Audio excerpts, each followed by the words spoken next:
Hello friends, स्वागत है आप सभी का। फ्रेंड्स, आज हम लोग बात करेंगे सिंचाई क्षेत्र।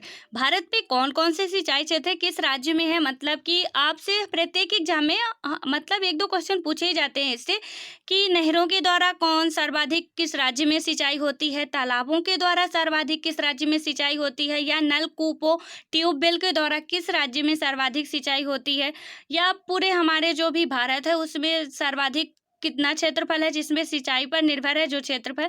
तो इनसे रिलेटेड प्रत्येक एग्जाम में क्वेश्चन पूछे जाते हैं। सो फ्रेंड्स, ये हमारे लिए काफ़ी इंपॉर्टेंट बन जाता है। तो आज हम लोग बात करेंगे भारत में जो भी सिंचाई क्षेत्र हैं, राइट। तो फ्रेंड्स, जो भी हमारे इस चैनल पे नया हो चैनल को सब्सक्राइब कर ले तथा अपने फ्रेंड्स को भी शेयर कर दे ताकि उन तक भी ये वीडियो आसानी से पहुंच जाए। और वीडियो पसंद आए फ्रेंड्स तो एक लाइक ज़रूर करना, राइट। आज हम अब बात करते हैं सिंचाई क्षेत्र के बारे में, बट उससे पहले एक और इम्पॉर्टेंट बात आप लोगों के लिए है कि जो भी किसी भी मतलब किसी को पीडीएफ चाहिए किसी भी इंस्टीट्यूट की या किसी भी सब्जेक्ट से रिलेटेड, जो भी आपके कॉम्पिटिटिव एग्जाम में पीडीएफ की ज़रूरत हो, किसी भी बुक की हो गई, करंट अफेयर की पीडीएफ, तो आप हमारे टेलीग्राम चैनल पे विजिट कर सकते हैं। नीचे डिस्क्रिप्शन में उसका लिंक दिया हुआ है। सो फ्रेंड्स, वहाँ पे दिव्य एजुकेशन के नाम से है, आप उसको क्लिक करके वहाँ ज्वाइन कर सकते हो। वहाँ पे आपको टेलीग्राम पे सारी बुक की पीडीएफ, जो भी UPSC, state PSC, SSC, railway, banking, मतलब सबकी जो भी बुकें होती हैं आपको सारी वहाँ पे प्रोवाइड कराई जाती हैं उनकी पीडीएफ। तो वहाँ से आप जाके डाउनलोड कर सकते हो, राइट। सो फ्रेंड्स, अब टॉपिक पे आते हैं। तो हमारा क्या था, सिंचाई क्षेत्र थे। तो फ्रेंड्स, क्या है जो भारत है वो हमारा क्या है कि भारत की जो जलवायु है वो कैसी मानसूनी जलवायु है। मीन्स कि मानसूनी जलवायु की बात करें तो इसमें क्या है कि जब बारिश होगी तो कुछ क्षेत्रों में, हालांकि जैसे कि उत्तर भारत हो गया, वहाँ नदियाँ हमेशा प्रवाहित रहती हैं, राइट। बट जो अपने मध्य भारत हो गया या दक्षिणी भारत है, तो वहाँ पे क्या है कि जब बारिश का मौसम होता है तो क्या है, नदियों में जल अधिक मात्रा में पाया जाता है। लेकिन जब बारिश का मौसम नहीं होता है तो वहाँ पे क्या है, नदियाँ सूखने लगती हैं। मतलब कि कृषि के लिए फिर क्या होता है, पानी की समस्या हो जाती है।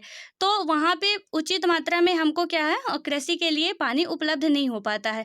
तो उसके लिए क्या किया गया था कि जब वो स्वतंत्रता के पश्चात, मीन्स जब हम स्वतंत्र हो गए थे उसके पश्चात क्या किया गया था कि जो आपको पता होगा, पहली और दूसरी पंचवर्षीय योजना में सबसे ज़्यादा कृषि के क्षेत्र में ही ध्यान दिया गया था, राइट। इसमें पहली और दूसरी पंचवर्षीय योजना के अंतर्गत कुछ बांध बनाए गए थे। उनमें से आप लोग बताना कि वो कौन कौन से बांध थे, राइट। आप लोग कमेंट बॉक्स में जिसको भी पता हो, कुछ बनाए गए थे, इंपॉर्टेंट बांध थे, कुछ नहरें भी एक दो निकाली गई थी। तो उनके बारे में आप लोग प्लीज़, यदि आप लोगों को पता हो तो कमेंट बॉक्स में ज़रूर बताना, राइट। तो क्या हुआ था कि स्वतंत्रता के पश्चात जो सिंचित क्षेत्र, मतलब कि 1991 में क्या हुआ था कि 1991 में हमारे भारत का सिंचित क्षेत्र का अत्यधिक विस्तार हुआ था। भारत के कुल सिंचित क्षेत्र की बात करें तो कितना था, 226 लाख हेक्टेयर था 1991 में। ये हम 1991 की बात कर रहे हैं, राइट। देन उसके बाद क्या हुआ कि 1991 के बाद जो वही क्षेत्र था वो अब कितना हो गया है, यदि अब 2013 की बात करें तो इसमें क्या हो गया, बढ़कर 1082 लाख हेक्टेयर तक पहुंच गया, राइट। मतलब कि जो भी सिंचाई का क्षेत्र है वो लगातार क्या है, ऐसे समझो आप कि इंक्रीज हो रहा है, राइट। इसमें से आपको ये बात याद रखनी है कि अपना जो सिंचाई क्षेत्र है तो वो मतलब कि पूरे भूमि में भारत का जो भी सिंचाई क्षेत्रफल है वो 46% भाग जो है, तो वो क्या है, 46% क्षेत्रफल सिंचाई पर ही निर्भर है। कृषि के लिए जो भी भूमि है उसमें से 46% क्षेत्रफल जो है वो कृषि के लिए ही, मतलब ये कि इसमें सिंचाई पर ही निर्भर है, राइट। देन इसके बाद बात करें तो भारत में सर्वाधिक सिंचित क्षेत्रफल वाला राज्य कौन सा है। फ्रेंड्स, आप लोग पेन और कॉपी उठा के बैठ जाओ और पूरा पूरा आप जैसे हम बोल रहे हैं नोट कर लो, क्योंकि ये बहुत इंपॉर्टेंट है, वेरी वेरी वेरी इंपॉर्टेंट है, राइट। इसमें डबल टिबल जितने भी स्टार लगाना चाहो लगा सकते हो। तो इसमें क्या है, भारत में सर्वाधिक सिंचित क्षेत्रफल वाला राज्य कौन सा है, तो बात करें तो कौन सा है, उत्तर प्रदेश है, राइट। इसमें से कौन सा वो हो जाएगा, उत्तर प्रदेश। मतलब कि भारत में नहरों के द्वारा सर्वाधिक सिंचित जो क्षेत्रफल है, नहरें के द्वारा नहीं, मतलब भारत में सिंचाई के क्षेत्रफल वाला राज्य है जो, वो है यूपी, उत्तर प्रदेश। इसके बाद आप नंबर नोट रखना कि नोट कर लेना कि राजस्थान दूसरे नंबर पर है, राइट। पंजाब तीसरे नंबर पर, देन आंध्र प्रदेश चौथे नंबर पर है। तो आपसे ऐसे भी क्वेश्चन पूछ लिया जाएगा कि भारत में सर्वाधिक सिंचित क्षेत्रफल का पहला राज्य नहीं चौथा राज्य कौन सा है, तो वो कौन सा होगा, आंध्र प्रदेश होगा, राइट। तो आपको सारी बातें एकदम से कंठस्थ याद रखनी है ताकि क्वेश्चन कैसे भी पूछे अपन से सारे क्वेश्चन बन जाने चाहिए, राइट।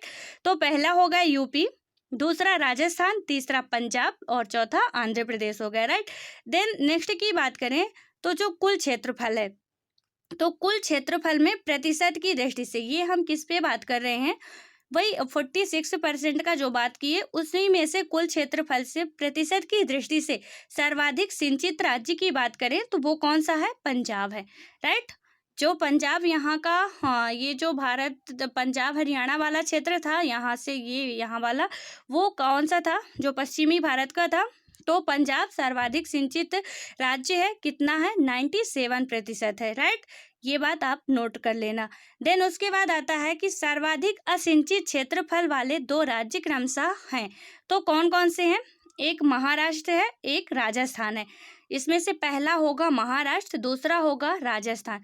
सर्वाधिक असिंचित क्षेत्रफल वाले, मतलब कि असिंचित, सिंचित नहीं असिंचित, ध्यान रखना आप, इसमें कंफ्यूज मत होना। सर्वाधिक असिंचित क्षेत्रफल वाले दो राज्य हैं, तो राजस्थान उसमें से पहला नहीं है, उसमें से दूसरा है, ठीक है।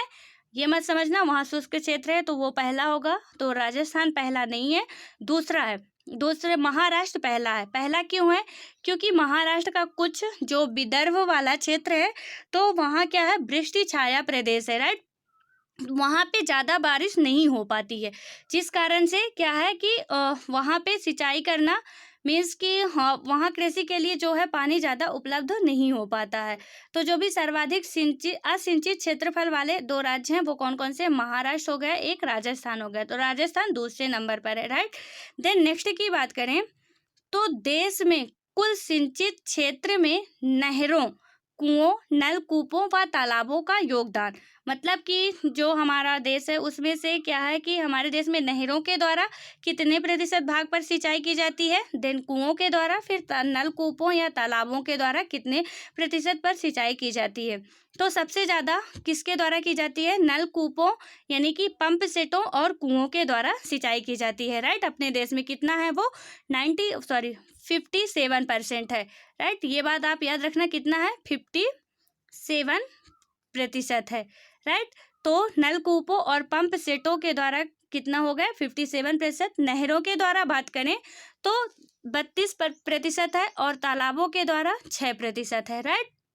तो इनको आप नोट कर लेना कि नहरों के द्वारा 32% है। हालांकि नहरें निकाली गई हैं लेकिन नहरों के द्वारा भारत में सिंचाई का जो क्षेत्रफल है वो कम है, राइट। तो ये बात भी आप याद रखना, राइट। एक क्वेश्चन इसमें से और आप बताना कि भारत की सबसे लंबी नहर जो है वो कौन सी है। आई थिंक आप सभी को पता होगा, बहुत सिंपल सा क्वेश्चन है कि भारत की सबसे लंबी नहर कौन सी है, तो सब लोग को आई थिंक इसका आंसर दे सकते हो। सो प्लीज़ फ्रेंड्स आप इसका आंसर जरूर देना, राइट।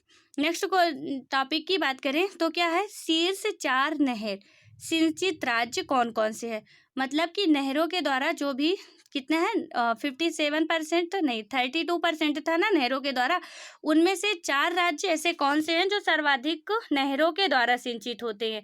पहला है यूपी, दूसरा है राजस्थान, तीसरा है आंध्र प्रदेश, चौथा है पंजाब, राइट। तो ये बात भी आपको याद रखनी है। पहले में कौन सा है, यूपी है, देन दूसरा, तीसरा, चौथा राजस्थान, आंध्र प्रदेश और पंजाब है, राइट। देन उसके बाद देखते हैं नहरों के द्वारा, अब यहाँ बता देंगे तो जो क्वेश्चन पूछ रहे हैं उसका आंसर आपको पता चल जाएगा। सो फ्रेंड्स जब कल इसका आंसर बताएंगे तो उसको डिटेल से समझाएंगे, राइट। यहाँ पे नहरों के द्वारा जो सिंचित राज्य है तो वो कौन सा है, सबसे मतलब सर्वाधिक सिंचित राज्य यूपी है, ये बात आप याद रखो, राइट। क्योंकि क्वेश्चन पूछ लिया जाता है। हालांकि फ्रेंड्स अब ये बात बिल्कुल आप लोग सतर्क रहना, क्वेश्चन अब ये नहीं पूछा जाता कि पहला राज्य कौन सा था, क्वेश्चन ये पूछ लिया जाएगा कि दूसरा राज्य कौन था या चौथा राज्य कौन था या तीसरा राज्य कौन है, राइट। क्योंकि एग्जामिनर भी अब स्मार्ट हो गए हैं कि पहला सबको पता है, राइट। सो फ्रेंड्स आप सारे याद रखना, वो भी मतलब कि इसको सीक्वेंस से याद रखना, पहला, दूसरा, तीसरा, चौथा, मतलब उत्तर प्रदेश, राजस्थान, देन आंध्र प्रदेश, फिर पंजाब, राइट। देन उसके बाद नेक्स्ट की बात करें, यदि आप सपोज यूपीएससी या स्टेट पीएससी का पेपर दे रहे हो तो आपको स्टेटमेंट में आ जाएगा ना, पहले में उत्तर प्रदेश दे दिया, राइट। ये पहला करके उत्तर प्रदेश लिख दिया, दूसरा करके आपको आंध्र प्रदेश लिख दिया, तीसरा पंजाब लिख दिया, चौथा राजस्थान लिख दिया, राइट। अब इसमें से आपको बताना है, पूरा सीक्वेंस से पूछेगा कि कौन सा, मतलब इसको सही क्रम में व्यवस्थित करो, 1 2 3 करके, वो जो भी होता है उसका केवल 1 केवल 2 वो ऑप्शन दे देगा, उसमें से आपको क्या करना है, राइट आंसर चूज करना है। तो इसलिए इसको बिल्कुल कंफ्यूज नहीं होना है, और हाँ, इसको छोड़ना भी नहीं है, क्योंकि इससे क्वेश्चन आते ही आते हैं, आप किसी भी ईयर का पेपर उठा के देख लो, राइट। देन नेक्स्ट की बात करें तो क्या है, शीर्ष 3 नलकूप सिंचित राज्य, मतलब वो तो हुई है नहरों के द्वारा, और फिर नलकूपों के द्वारा 3 राज्य ऐसे कौन से हैं जो नलकूपों के द्वारा सिंचित राज्य हैं या ट्यूबवेल के द्वारा, तो इसमें भी क्या हो जाएगा, पहले में यूपी ही होगा, तो पहला यूपी हो गया, दूसरा पंजाब हो गया, तीसरा बिहार हो गया, जो कि नलकूपों के द्वारा सिंचाई वाला क्षेत्र है, राइट। देन उसके बाद बात करें तो जो तालाबों के द्वारा सिंचाई वाले राज्य हैं, शीर्ष की बात कर रहे हैं, राइट, मतलब पहले दूसरे स्थान पर, तो पहले स्थान पर आंध्र प्रदेश है, तालाब के द्वारा सिंचाई वाला राज्य, राइट, और दूसरे स्थान पर तमिलनाडु है। तो तालाब के द्वारा यदि पूछा जाता है तो कौन सा है, पहला आंध्र प्रदेश है, जो कि दक्षिण भारत का एक राज्य है, दक्षिण, यहाँ पे जो आंध्र प्रदेश है वो क्या है, सर्वाधिक तालाबों के द्वारा सिंचित राज्य है, राइट। देन नेक्स्ट की बात करें तो दक्षिण भारत में तालाब सिंचाई की परंपरा किस कारण से होती है, तो भौगोलिक कारण इसका सबसे महत्वपूर्ण कारण है, क्योंकि अब तमिलनाडु भी दक्षिण भारत का राज्य है, आंध्र प्रदेश भी कहाँ का है, दक्षिण भारत का राज्य है, तो इससे साफ होता है कि मतलब तालाब सिंचाई ज़्यादा होती है दक्षिण भारत में। तो इसका यदि कारण पूछा जाता है कि क्या है, तो इसका सबसे महत्वपूर्ण कारण जो है वो क्या है, भौगोलिक कारण है, राइट। देन नेक्स्ट की बात करें तो योजना आयोग ने सिंचाई परियोजनाओं के लिए क्या किया था कि इनको 3 भागों में डिवाइड कर दिया था, राइट। कौन कौन से, बृहद सिंचाई परियोजना, मध्यम सिंचाई परियोजना और लघु सिंचाई परियोजना। बृहद सिंचाई के अंतर्गत ये याद रखना, हालांकि अब नीति आयोग आ चुका है, योजना आयोग अब समाप्त कर दिया गया है, राइट, तो ये बात भी आप याद रखना। तो योजना आयोग ने क्या किया था कि सिंचाई परियोजनाओं को 3 भागों में डिवाइड कर दिया था, वो कौन कौन से थे, बृहद सिंचाई परियोजना। बृहद सिंचाई परियोजना की हम बात करें तो इसमें क्या था कि 10,000 हेक्टेयर से अधिक क्षेत्र को सिंचित करने वाली परियोजनाएं क्या कहलाती थी, किसके अंतर्गत आती थी, बृहद सिंचाई के अंतर्गत आती थी, राइट। जैसे कि सभी बड़े बांध हो गए और उनसे निकाली गई सभी बड़ी नहरें हो गई, राइट। सभी बड़े बांध मतलब कि जैसे भाखड़ा नागल बांध हो गया, और जो भी बांध थे तो क्या थे, मतलब ये जितने भी बड़े बांध थे तो क्या किया गया था, इनमें से बृहद सिंचाई के अंतर्गत इनको रखा गया था, और इनसे कुछ बड़ी नहरें निकाली गई थी। तो इन नहरों का सबसे बड़ी नहर हमने आपसे पूछा है, सो आई होप आप में से कोई ना तो इसका किसी ना किसी को मिस इसका आंसर ज़रूर पता होगा, और आशा करते हैं कि आप में से बताओगे भी कि सबसे बड़ी नहर भारत की कौन सी है, क्योंकि ये बहुत सिंपल क्वेश्चन है। सो फ्रेंड्स, इसका नेक्स्ट देखते हैं, बृहद सिंचाई का क्या हुआ कि 10,000 हेक्टेयर से अधिक क्षेत्र को सिंचित करने वाली जो भी परियोजनाएं हैं वो बृहद सिंचाई के अंतर्गत आती हैं। इसमें क्या हो गया, बड़े बांध हो गए या उनसे जो बड़ी नहरें निकाली जाती है, राइट। नेक्स्ट क्वेश्चन, मतलब नेक्स्ट टॉपिक की बात करें तो क्या है, मध्यम सिंचाई परियोजनाओं के अंतर्गत मतलब कौन सा क्षेत्र आता है, कितना भाग, कितना हेक्टेयर, तो उसमें क्या हो जाएगा, 2,000 हेक्टेयर से अधिक और 10,000 हेक्टेयर से कम क्षेत्र आते हैं, राइट।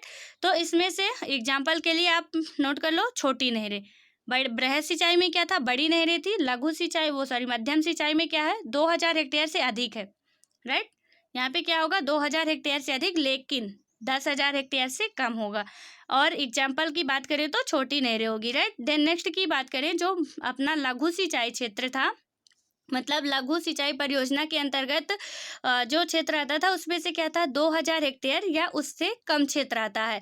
जैसे कि एग्जाम्पल के लिए नलकूप, कुआं, तालाब, ड्रिप और स्प्रिंकलर, इनके द्वारा इन क्षेत्रों में क्या है, सर्वाधिक सिंचाई की जाती है, राइट। इसमें से फ्रेंड्स आप लोग सोच रहे होंगे यदि कि बृहद सिंचाई का क्षेत्र है, तो मतलब कि देश में सर्वाधिक सिंचित क्षेत्रफल उसी के अंतर्गत आता होगा, तो आप बिल्कुल गलत सोच रहे हो, राइट। क्योंकि ज़रूरी नहीं कि जिसका नाम बड़ा हो वो आदमी बड़ा ही होगा, राइट। तो इसमें से क्या है कि जो लघु सिंचाई परियोजना है, तो क्या है मतलब देश में, ये बात आप नोट कर लो कि देश में सर्वाधिक सिंचित सिंचाई क्षेत्रफल लघु सिंचाई के अंतर्गत आता है, ना कि बृहद या मध्यम सिंचाई के अंतर्गत आता है, right. So friends, I think आप लोगों को ये सारी बातें समझ में बहुत अच्छे तरीके से आ गई होंगी। सो फ्रेंड्स, मिलते हैं नेक्स्ट वीडियो में, तब तक के लिए बाय बाय। पढ़ते रहो, खुश रहो, सुरक्षित रहो और अपनी पढ़ाई को कंटिन्यू बनाए रखो, राइट। धन्यवाद।